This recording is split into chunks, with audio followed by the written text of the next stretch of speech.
Alrighty, so welcome back. If you are watching this video, you probably just finished watching the day that you leave video from MEPS to BMT for the Air Force 2021.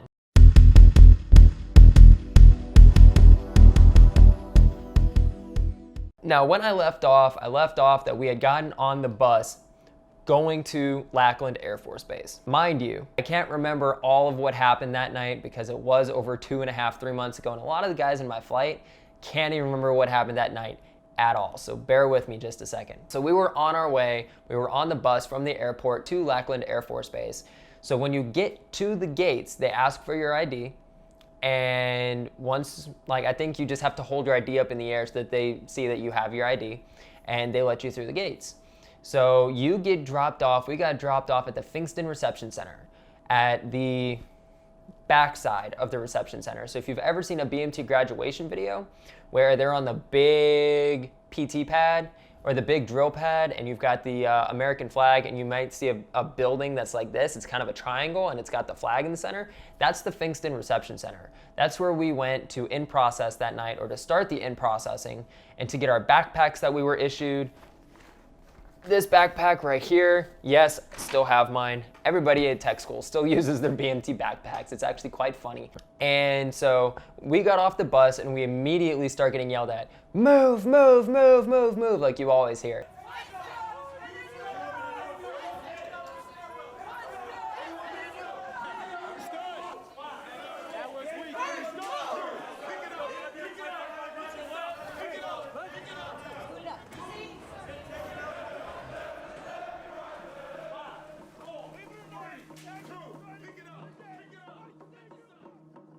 I actually did not get directly yelled at too much, but I heard yelling all around me.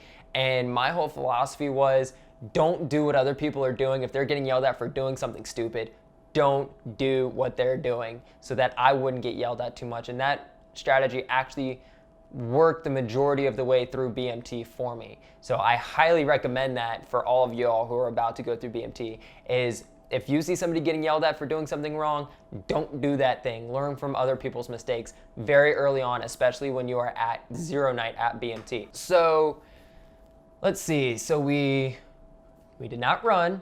We speed walked, or walked with a purpose, into the Finkston Reception Center, sat down in a row in the big auditorium, and they started giving us a small brief saying, all right, make sure you all have your, tuck your shirts in, and leave your backpacks on the ground. If you have any electronics, make sure they're turned off, and we will get you your backpacks soon.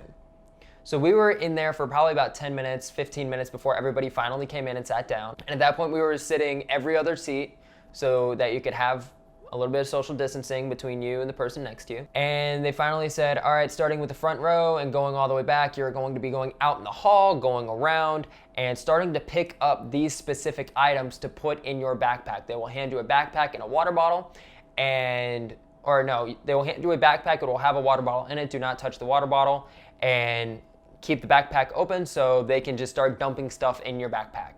They dumped a lot in my backpack. So I actually still have my BMT water bottle right here.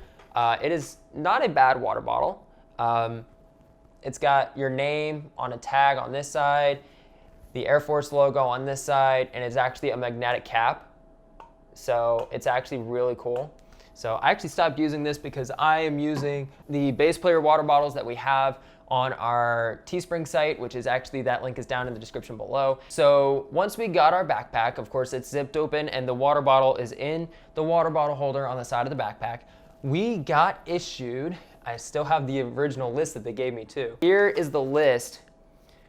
Other than clothing items, here's the list of every single item that they give you at BMT, that they issue you. But you're gonna get all that shoved all in this backpack, and then you're gonna go back to the audit, or back to the PRC, the Finkston Reception Center, and you're gonna wait till further instruction. Now, not only do you have the bag that you brought, but now you have this big backpack filled with stuff that you were just given. So you have your big backpack in front of you, and then you have your other backpack either behind you or in your hand, or your duffel bag or your suitcase or whatever. I do not recommend bringing a suitcase. Some people do, I just don't recommend it.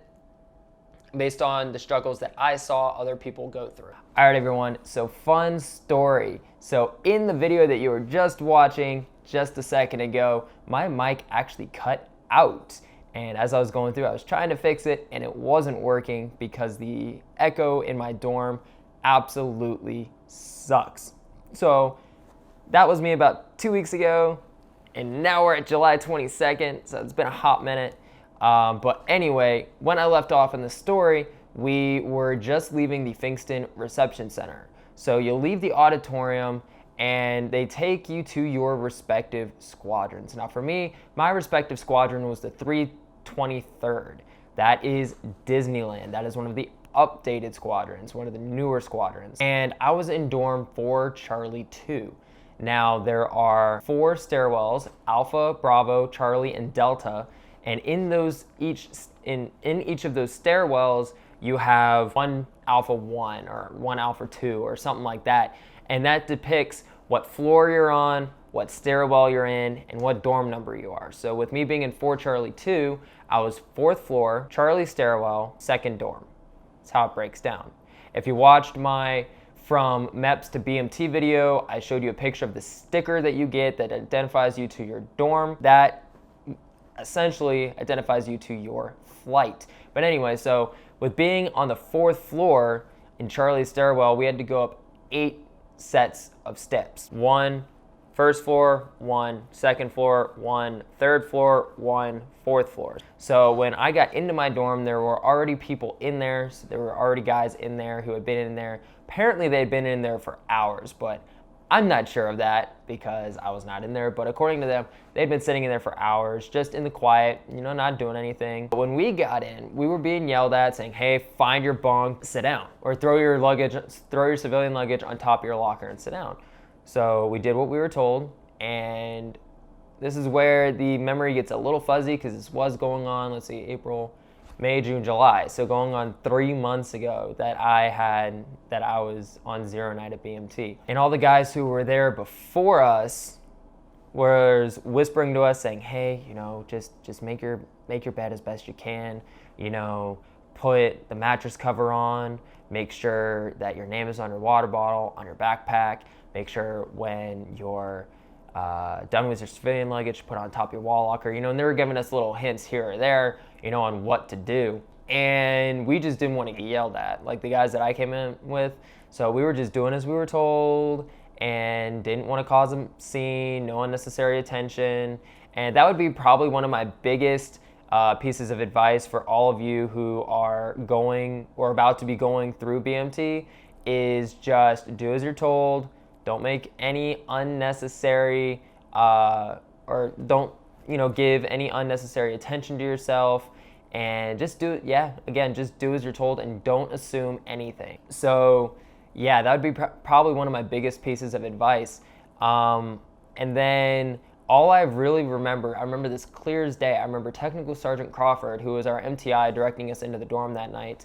And he said, I don't care when y'all get to bed or when you guys get to bed because we're still waking up at 05:45 tomorrow morning, which really was in like 3 hours because by the time we got to bed, it was already 0200, which is 2 a.m. So and we were waking up at 05:45 the next day.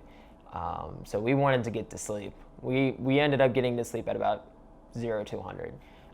But anyway, that concludes my zero night experience story for you guys. I hope you all enjoyed today's video. If you did, make sure to smack that like button. Make sure to subscribe if you're new. And if you want to go above and beyond to show your support for the countless hours that I put in for doing these for you guys, to give y'all more advice and more tips, more information on what I didn't have before I went in, you can also become a channel member with the link down below. By becoming a channel member, you get rank next to your name, and the rank increases with your duration that you are a channel member. You get priority in live streams, you get special emojis in live streams, and there's a possibility of when we get enough channel members to get members only live streams and members only live chats. If you would like to support the channel by becoming a channel member, again, that link is down below. If you do not want to support by becoming a channel member, that's all right as well. Just make sure you like the video, subscribe if you're new, share this video out with other people who you think it might be beneficial to, and or just share this video out in general. I would really, really, really appreciate it, and I will catch y'all in the next video.